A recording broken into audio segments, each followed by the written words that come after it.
বিসমিল্লাহির রহমানির রহিম। প্রিয় ছাত্রছাত্রীরা, আজ আমরা দেখব রাজশাহী বোর্ড 2017 সালের 6 নম্বর গ্রামাটিক্যাল আইটেমে যে 10টি ট্রান্সফরমেশন আসে সেগুলো।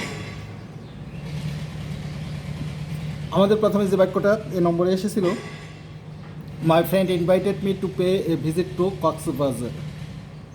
তৈরি করতে হবে কমপ্লেক্স, তোমাদের নিশ্চয়ই মনে আছে। দেখো, একই ধরনের আমি তোমাদের বলেছিলাম যে কিছু বোর্ড কোশ্চেন যদি তোমরা চর্চা করো, একটু নিয়মিত চর্চা করলে পারেই তোমাদের এসএসসি পরীক্ষায় যে ট্রান্সফরমেশনের 10টি বাক্য আসবে কমন করে যাবে। দেখো, একটি বিষয় খেয়াল করেছো যে এই ধরনের বাক্য কোন ধরনের বাক্য আমি একটু স্মরণ করিয়ে দিচ্ছি যে একই বাক্যে কোনো সিম্পল সেন্টেন্সে দুটি ভার্ব, ইনভাইটেড একটি ভার্ব এবং শেষে পে আরেকটি ভার্ব, কোনো বাক্যে দুইটি ভার্ব এবং শেষের ভার্বের আগে টু, এই ধরনের কোনো বাক্য থাকলে সেটাকে যদি কমপ্লেক্স করতে হয় তাহলে এই টুটাকে উঠিয়ে দিয়ে টুর পরিবর্তে সো দ্যাট এবং সো দ্যাটের পরে সাবজেক্ট অথবা তারপরে ক্যান বা কুড, এইভাবে বাক্যটা দেখো। প্রথমে যে অংশটুকু আছে সেইটুকু ইনভাইটেড মি এ পর্যন্ত, টুটাকে উঠিয়ে দিয়ে সো দ্যাটের পরে সাবজেক্ট আই, এখানে মি ছিল এই অবজেক্টটারে, এখানে সাবজেক্ট আই এবং ইনভাইটেড ছিল যেহেতু পাস্ট ফর্ম ছিল এই জন্য এখানে কুড, তারপরে টুর পরে থেকে বাক্যের শেষ পর্যন্ত। তাহলে একটু খেয়াল করে যদি শোনো তাহলে আমরা এই বাক্যটিকে কী দেখলাম, আমি একটু আবার তোমাদের সহযোগিতা দিচ্ছি। My friend invited me to pay a visit to Cox's Bazar. আমার বন্ধু আমাকে কক্সবাজার ভ্রমণ করার জন্য আমন্ত্রণ জানিয়েছিল। আমি বলেছিলাম কোনো সিম্পল সেন্টেন্সে যদি দুটো ভার্ব থাকে এবং শেষের ভার্বের আগে টু থাকে, সেই বাক্যটিকে যদি কমপ্লেক্স করতে হয় এই টু উঠিয়ে দিয়ে টুর পরিবর্তে সো দ্যাটের পরে সাবজেক্টের পরে ক্যান অথবা কুড, যদি বাক্যের আগের যে ক্লোজটা ছিল এখানে আছে ইনভাইটেড পাস্ট ফর্ম আছে এই জন্যে সাবজেক্টের পরে কুড বসেছে, আর যদি প্রেজেন্ট ফর্ম থাকতো তাহলে ক্যান হতো। সাবজেক্টের পরে কুড বসেছে এবং টুর পরে থেকে বাকি অংশটুকু অপরিবর্তিত অবস্থায় বসেছে, অর্থাৎ বাক্যটা কমপ্লেক্স হয়ে গেছে। তারপরে দেখি আমরা B number, he was very glad negative.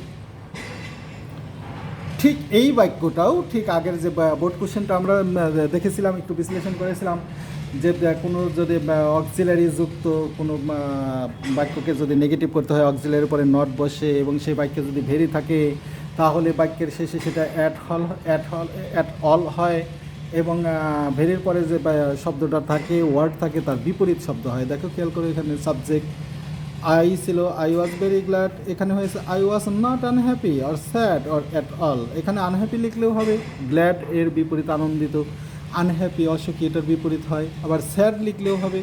Very থাকার কারণে লাস্ট অফ অল বাক্যটা অ্যাট অল হয়েছে।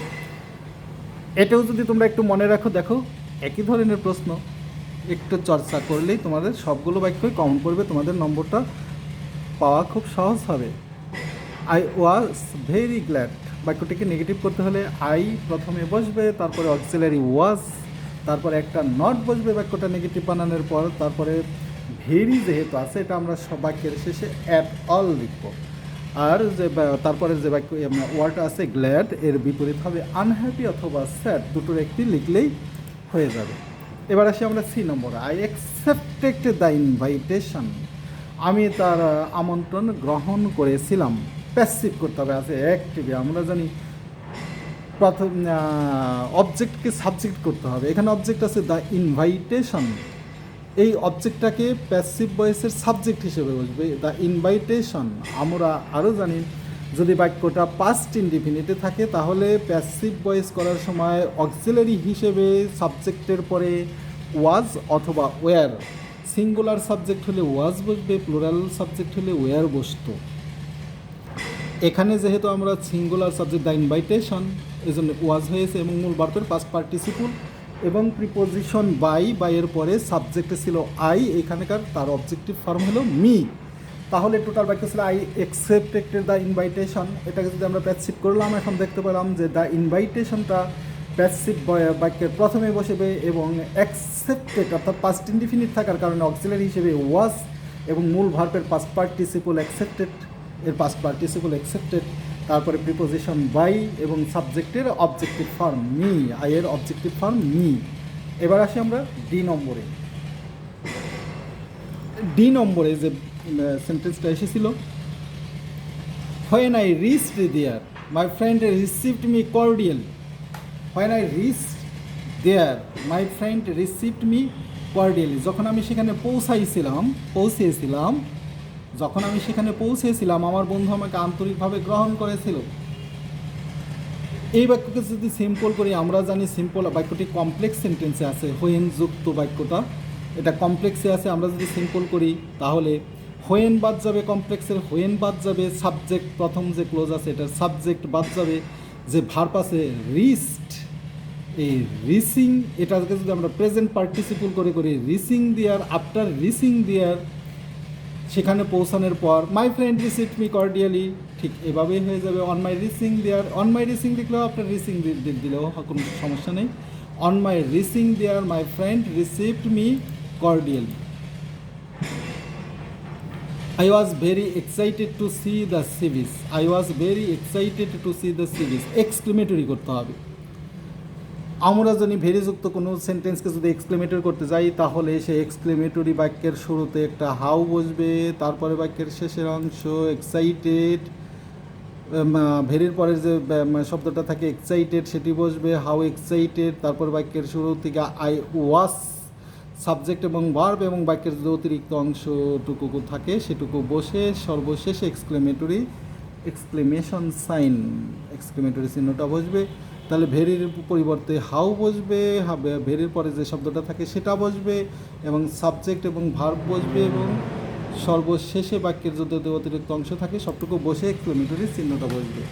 এফ নম্বরে যদি খেয়াল করি আমরা, it is the largest C beach in the world, এটি হলো বিশ্বের সবচেয়ে বড় সমুদ্র সৈকত। পজিটিভ করতে হবে, যদি এখানে আমাদের একটু পজিটিভ পি ও এস দিয়ে রেখেছে এটা হলো পজিটিভ হবে, আছে সুপারলেটিভে। বন্ধুরা খেয়াল করো শিক্ষার্থীরা, যে প্রথমেই আমি বলেছিলাম এই কিছু বাক্য যদি অনুশীলন করে সবগুলোই কম পড়বে। খেয়াল করেছো যে এই যে দা সুপারলেটিভ ডিগ্রির আগে দিয়ে আছে, সুপারলেটিভ বাক্যটা দুই ধরনের থাকতে পারে, একটা থাকে সুপারলেটিভ ডিগ্রির আগে সরাসরি দা অথবা ওয়ান অফ দা।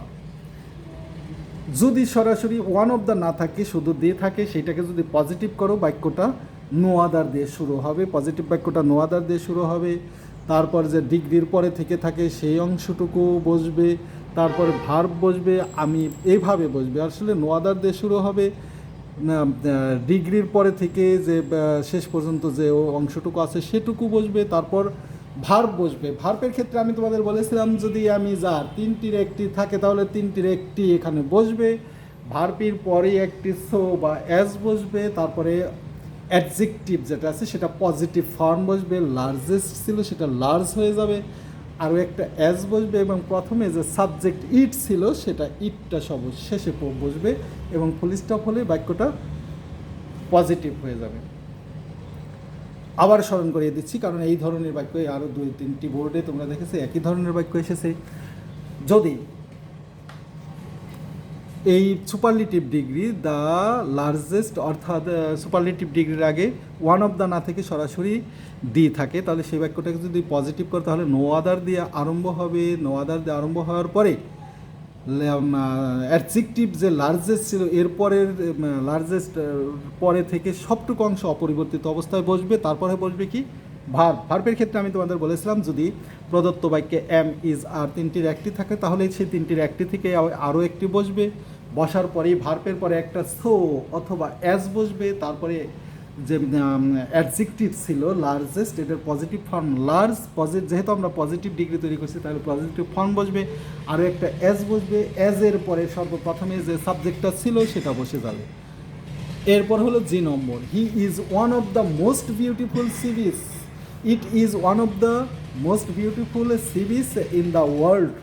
এটা আছে সুপারলেটিভে তৈরি করতে হবে কম্পারেটিভ, আছে সুপারলেটিভে আমরা জানি সুপারলেটিভ দু ধরনের থাকতে পারে, একটা থাকে হলো অ্যাডজেক্টিভের পূর্বে সরাসরি দি থাকে আর একটা ওয়ান অফ দ্য থাকে, এটা আছে ওয়ান অফ দ্য দিয়ে যেটা হলো আচ্ছা এইটাকে যদি কম্পারেটিভ করতে যাই আমরা জানি সুপারলেটিভ থেকে কম্পারেটিভ অথবা কম্পারেটিভ থেকে সুপারলেটিভ করতে হলে প্রথমের যে সাবজেক্ট ভার্ব এটা ঠিক থাকে, সাবজেক্ট ভার্ব ঠিক থাকে তাহলেই তারপর ওয়ান অফ দ্যাটা বাদ যাবে, তারপরে বসবে কি কম্পারেটিভ ফর্ম, মোস্টের জায়গায় হয়ে যাবে more beautiful sea beach in the world, বাকিটুকু অপরিবর্তিত অবস্থায় বসবে। তাহলে কি ঘটনা ঘটবে? প্রথমের সাবজেক্ট ভার্ব ঠিক থাকবে, ওয়ান অফ দ্য বাদ যাবে কারণ এটা সুপারলিটিভে বসে, কম্পারেটিভে এটা বসবে না। তারপরে হলো মোস্ট, এটা সুপারলিটিভে বসে, এখানে কম্পারেটিভে মোর হয়ে যাবে এবং অ্যাডজেক্টিভ যা আছে তারপরের অংশটুকু ঠিক অপরিবর্তিত অবস্থা বসলে।